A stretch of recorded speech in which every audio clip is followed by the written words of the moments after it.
मक़सूद गुल खे सम्झण जे लाइ खेसि ई पढ़णो पवंदो ऐं संदसि अक्स उन जे ई शाइरीअ मंझां असांखे झटण जी कोशिशि करणी पवंदी। हिते हामी साहिब जो ज़िक्र निकितो, ताज जो चवंदो आहे त यासिर खे पंहिंजे पीउ जा एतिरा शेर यादि कोन्हनि जेतिरा अता मोहम्मद हामी जी शाइरी हुनखे यादि आहे।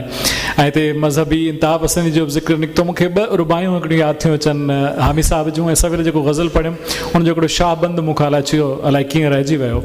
सो हामी चयो त हट कनि था तकबुर ऐं वॾाई कनि था, पर्दे में भलाईअ जे बुराई कनि था, ज़ाहिद था सॼियूं जन खे उहे बि हामी, अलाह जे नाले में लुचाई कनि था।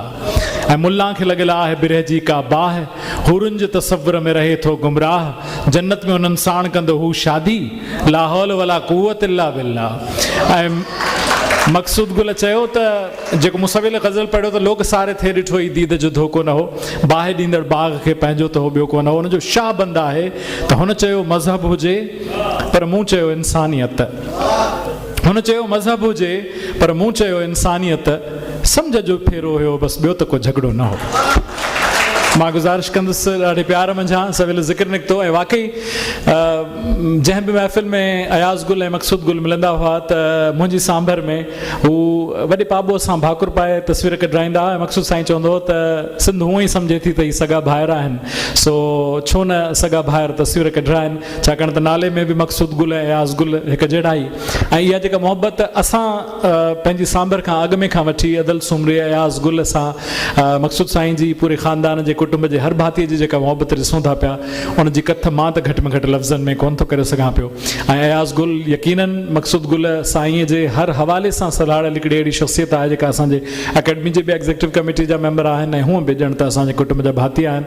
मां ॾाढे प्यार मंझां सिंधी गज़ल जे अहम शाइर साईं अयाज़ गुल खे गुज़ारिश कंदुसि त उहो मक़सूद साईं जे हवाले सां पंहिंजा वीचार वंडनि।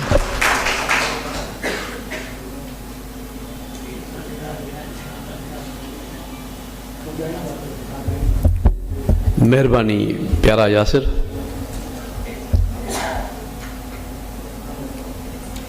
सिंध जा मौजूदा दौर जा वॾा शाइर साईं इमदाद हुसैनी, दानिश्वर साईं कलंदर शाह लकियारी साहब,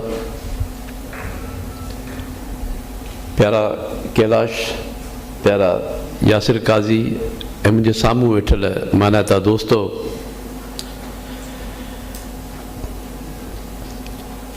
असां जॾहिं या असां मां कोई बि दोस्त जॾहिं कंहिं शख़्सियत ते ॻाल्हाइण लाइ अचे थो ऐं उन सां पंहिंजे तालुक़ खे ज़ाहिर करे थो त मां नथो सम्झां त हुनजो मक़सदु सिर्फ़ु इहो थिए थो त हू पंहिंजो क़दु वधाइण थो चाहे या पंहिंजी का तारीफ़ कराइण थो चाहे, पर मां सम्झां थो त उन जॾहिं हू इन क़िस्म जी ॻाल्हि करे थो ॼाणे माणे या लाशोरी तौर ते, त हू उन दौर जे समूरो जेको सिलसिलो आहे, जेका इर्तिक़ाई सफ़र आहे उन दौर जो अदब जे हवाले सां, इन बहाने सां इन नाते सां उन जो ज़िक्र बि करे थो। मिसाल तौरु असांजी का मिटी माइटी कोन्हे का, मक़सूद गुल मुंहिंजो कुझु बि न आहे, पर मक़सूद गुल मुंहिंजो सभु कुझु आहे। 70 जे ॾहाके जा शुरूआती ॾींहं आहिनि। हाणे ॾिसो, ऐं जॾहिं इहे ॻाल्हियूं कंदुसि त उन दौर जी तव्हांखे असांजी जेका शाइरीअ जी इर्तिक़ा आहे, असांजी जेका शौरी इर्तिक़ा आहे, उन जे बारे में तव्हांखे पतो पवंदो। मक़सदु सिर्फ़ु इहो कोन्हे त मुंहिंजो नातो हुन सां कहिड़ो आहे मक़सूद गुल सां। 70 जे ॾहाके जो शुरूआती साल आहिनि, 7-8 दर्जे में मां पढ़ंदो आहियां, शाइरी करणु शुरू कई आहे ऐं उन वक़्तु इहा सम्झो कोन्हे का त शेर छपराइजनि किथे। अधु रिसालो निकिरे थो, औरतुनि जो रिसालो आहे, उन में शेर छपराइजे थो। सिंध आज़ाद मारवाड़ा स्टूडेंट फेडरेशन जो तर्जुमान रिसालो आहे मारवाड़ा, उन में शेर छपराइजे थो। ईअं ई शेर छपराइण जे चकर में असदुल्ला भुटे जेको पोइ जमायत इस्लामीअ जो सदर बि रहियो सिंध जो, इन्हनि जी इब्तिदाई दौर आहे, इन्हनि जो बि इब्तिदाई दौर आहे। इहे वकील आहिनि, जतोई साहब ऐं असदुल्ला भुट्टो साहब ऐं रिसालो कढनि था हिकिड़ो जहान नूह जे नाले सां ज़ख़र मां। ख़बर पए थी त रिसालो निकिरंदो आहे, शेर खणी पहुची थो वञा। जॾहिं हुनखे तारीफ़ थिए थो, नालो ॿुधायो, नालो ॿुधाइजे थो, त उथंदे ई मूंखे सवाल थो करे तव्हां काज़ी मक़सूद गुल जा भाउ हुयो? मां चवंदो न साईं, पर मुंहिंजे दिमाग़ में काज़ी मक़सूद गुल जेको आहे उहो रहिजी थो वञे। पोइ जीअं जीअं थोरो फ़र्क़ु अचे थो, सिंधियत बि संगत लाड़ो थिए थो 73 में, उनजी गजाणे में अचणु वञणु शुरू थिए थो। शेख याज़ साहब, तनवीर अब्बासी साहब, रशीद भट्टी साहब, फता मलक साहब ऐं ॿिया इन कैलेबर जा माण्हू, उन्हनि खे ॾिसण जो, उन्हनि सां गॾु विहण जो, उन्हनि खे ॿुधण जो मौक़ो मिले थो, त शौरी तौर ते फ़र्क़ु अचे थो। लाड़काणे में सूबे ज्ञानचंदानी साहब सां मुलाक़ात थिए थी, तारीफ़ थिए थो, साईं मां अयाज़ गुल आहियां। अच्छा अच्छा, हो रत देर वारे मक़सूद गुल जा भाउ आहियो? मां चवां थो न साईं, पर मूंखे दिमाग़ में इहा ॻाल्हि हाणे रहिजी वई त असां कोई ॿियो मक़सूद गुल आहे ऐं जंहिंखे माण्हू मुंहिंजो भाउ सम्झनि था। पोइ असांजी जॾहिं मुलाक़ात थिए थी त असां वाक़ई ॿाहिरि थी था वञूं, ऐं ॿाहिरि बि अहिड़ा ॿाहिरि जीअं यासिर ज़िक्र कयो त हुनजे सॼे ख़ानदान सां दोस्ती थी वञे थी ऐं फ़र्क़ु ई कोन्हे। पर अञा बि मां चवंदुसि 4 पीढ़ियुनि सां दोस्ती, काज़ी अब्दुल काज़ी साहब सां, अब्दुल कायल साहब सां दोस्ती, उन्हनि सां अचणु वञणु, काज़ी ख़िज़रायात सां दोस्ती, असां गॾु वॾो, मक़सूद खां बि वॾो, अख़्तर दोस्त थी थो वञे। मंज़र अञा ताईं ॿाहिरनि वांगुरु असां हिक ॿिए जे घर अचूं था, ॿारहें बचे हिक ॿिए ॾे अचूं वञूं था। हीअ असांजो नातो अदब जे करे जुड़े थो। ऐं पोइ असां जॾहिं बि मिलूं था, उनजी औलाद आहे सपना, यासिर, नासिर। सपना असां में न रही आहे, ॾाढो मूं सवेर सोचियो पियो त उन लाइ हिकिड़ी दुआ घुराई वञे। हीउ मौक़ो बि हुयो ऐं मां हाणे बि चवंदुसि त मुंहिंजी तक़ीर खां पोइ महिरबानी करे त हिकिड़ो शऊर जो हिकिड़ो सिलसिलो जुड़ी पवे थो। इहा इर्तिकाई सफ़र आहे, इन में को मुंहिंजे ख़्याल में बुराई कोन्हे का। त काज़ी मक़सूद गुल हिकिड़े दौर में जेको आहे खाबी धुर सां गॾु न हुयो, साॼी धुर सां गॾु हो, पर हू जंहिं माण्हूअ खे, जंहिं शख़्स खे पंहिंजो शऊरी तौर ते उस्ताद मञे थो, अतामंद हामी साहब, उहो बि साॼी धुर सां हुयो, उहो बि खाबी धुर सां कोन हो, पर हुन में फ़र्क़ु आयो। मां हिते खाबी धुर ऐं साॼी धुर चवण जो मतिलबु इहो आहे मुंहिंजो त हिकिड़ो फ़ारसी जेको असर वारी शाइरी ऐं ॿी उन खां ॿाहिरि वारी शाइरी। इब्तिदाई दौर में जॾहिं असीं अतामंद हामीअ खे पढ़ूं था त उन ते असांखे फ़ारसीअ जो तमामु गहरो असरु नज़र अचे थो, पर हू उन मां जान छॾाए वञे थो। मक़सूद गुल अहिड़े मरेले में अञा नथो अचे, छो त हू उन दौर में अचे थो जॾहिं अञा फ़ारसीअ जो असरु पंहिंजो विञाइण शुरू करे छॾियो आहे। सिंधी शाइरी जेका आहे उहा निखिरजी आई आहे। अयाज़, किशनचंद बेवस ऐं ॿिया जेके शाइर आहिनि, पोइ वरी जदीद शाइर इमदाद हुसैनी, ज़नवीर, शमशेर, न्याज़ उस्ताद। पर मक़सूद गुल अतामंद हामीअ खे पंहिंजो तमामु घणो शौरी तरह सां उनखे पंहिंजो उस्ताद मञे थो, उनखां घणो मुतासिर रहे थो। इहा ॾिसो न इंतिहा आहे त मक़सूद गुल जेसि ताईं ज़िंदा रहियो, कंहिं बि मुशाइरे में, कंहिं बि महफ़िल में, कंहिं बि जाइ ते शुरूआत जेका आहे उस्ताद हामीअ जी शेर सां कंदो। माण्हुनि खे उहा ॻाल्हि पसंदि अचे न अचे, पर हुन पंहिंजी ज़िंदगीअ जो हुनखे हिसो बणाए छॾियो त कंहिं मुशाइरे में बि पंहिंजे शेर पढ़ण खां अॻु में हुनजो शेर पढ़ंदो। ऐं उहा रवायत अतामंद हामी साहिब जे गुज़ारे वञण खां पोइ बि केतिरनि सालनि ताईं, जॾहिं मक़सूद हुनजे वरसनि में वेंदो त उते बि इहा रखंदो, पर सचल जे जॾहिं मुशाइरनि में ईंदो हुयो त उते बि हुनखे हमेशह ईअं ई ॾिसबो हुयो। त मक़सूद गुल जीअं ॾाढी सुठी तक़ीर कई, पीर हुनजी शाइरी जे हवाले सां तमामु सुठो ॻाल्हायो। मक़सूद गुल ॾाढो सुठो माण्हू हो, तमामु सुठो शाइर बि हो। हर शाइरीअ जा ॾिसो ग़ज़ल आहे त उन जूं पंहिंजा लवाज़मात आहिनि, कतो आहे त उन जूं पंहिंजी हिकिड़ी ख़ूबी आहे। अतामंदामीअ जे कते जो ज़िक्र थियो, पर ख़ैरपुर में हिकिड़ो ॿियो कते जो बि सुठो शाइर आहे रहियो आहे, उमीद ख़ैरपुरी। जेके बि कते लिखण वारा शाइर आहिनि उन्हनि जो रंग तव्हांखे अलॻि नज़र ईंदो, उहो तव्हांखे मक़सूद गुल जे कतनि में बि नज़र ईंदो, त उहो अलॻि रंग आहे। हुनजो प्यार जो जेको रंग आहे उहो अलॻि आहे, हुनजो मज़ामत जो जेको रंग आहे उहो अलॻि आहे,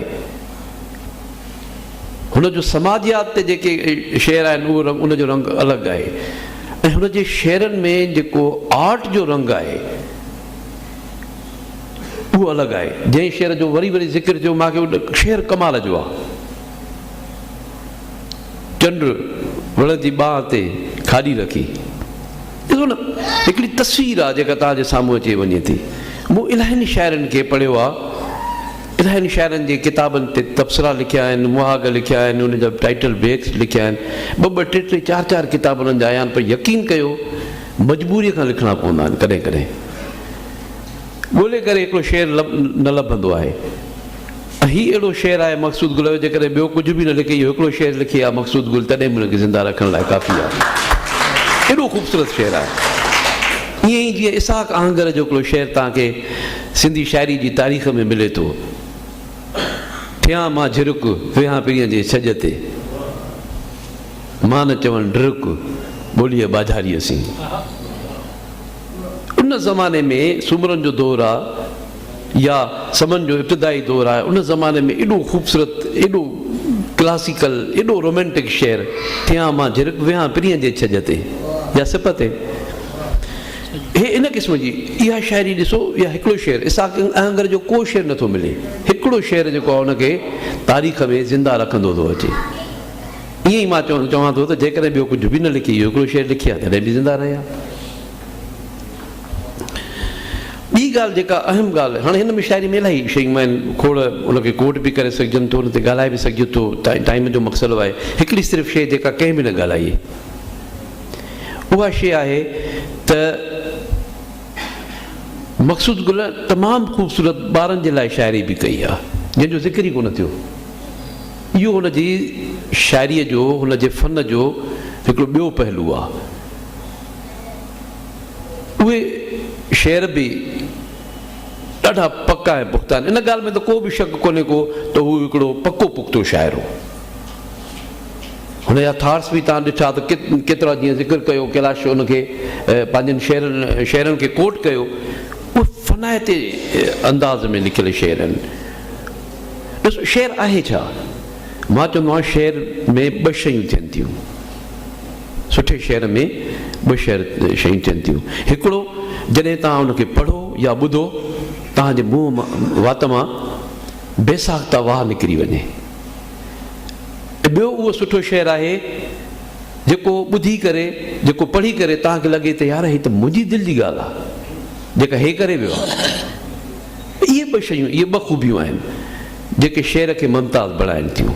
हिकिड़ो त हुनखे ॿुधी करे वाह निकिरी वञे वात मां, ऐं ॿियो तव्हांखे लॻे त मुंहिंजी ॻाल्हि आहे। शाइर जी इहा ई कामयाबी आहे त हू जॾहिं पंहिंजे दर्द जी ॻाल्हि करे, पंहिंजे दिलि जी ॻाल्हि करे, त उहा ॿियनि जे दर्द थी वञे, उहा ॿियनि जे दर्द जी तर्जुमानी थी वञे। ऐं मक़सूद गुल वटि इन क़िस्म जी खोड़ शाइरी मिले थी। ईअं ई हुनजे ॿाराणी शाइरीअ में बि असांखे अहिड़ा ओलड़ा मिलनि था।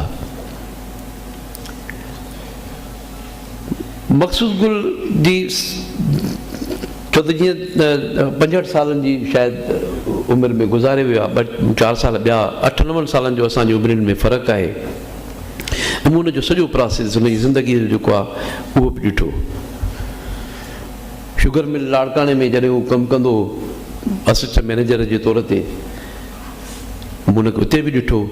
ऐं पोइ जॾहिं उहा मिल बंदि थी ऐं उहो PIDC में कराचीअ में वञी करे उनखे उते एडजस्ट कयो वियो, ऐं काला पुल ते रहंदो, मां हुनजे उते घर बि वेंदो हुउसि।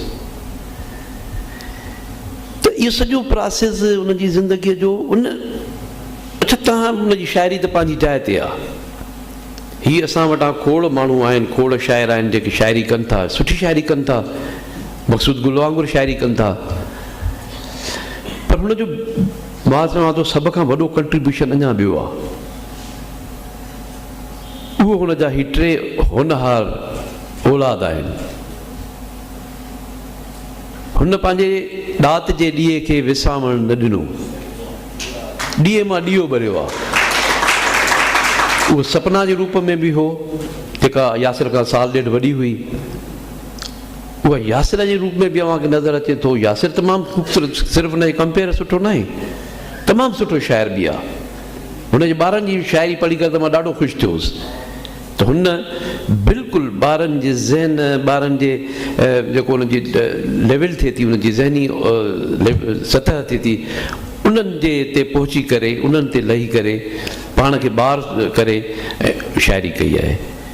नासिर जो ज़िक्र थियो त जेकॾहिं को माण्हू पंहिंजे पोयां पंहिंजा 4-5 किताब छॾे वञे थो जिन खे पज़ीराई मिले थी, ऐं पंहिंजा 3-4-2-1 होनहार ॿार छॾे वञे थो जेके कंहिं न कंहिं हवाले सां उनजे नाले खे रोशन कनि था,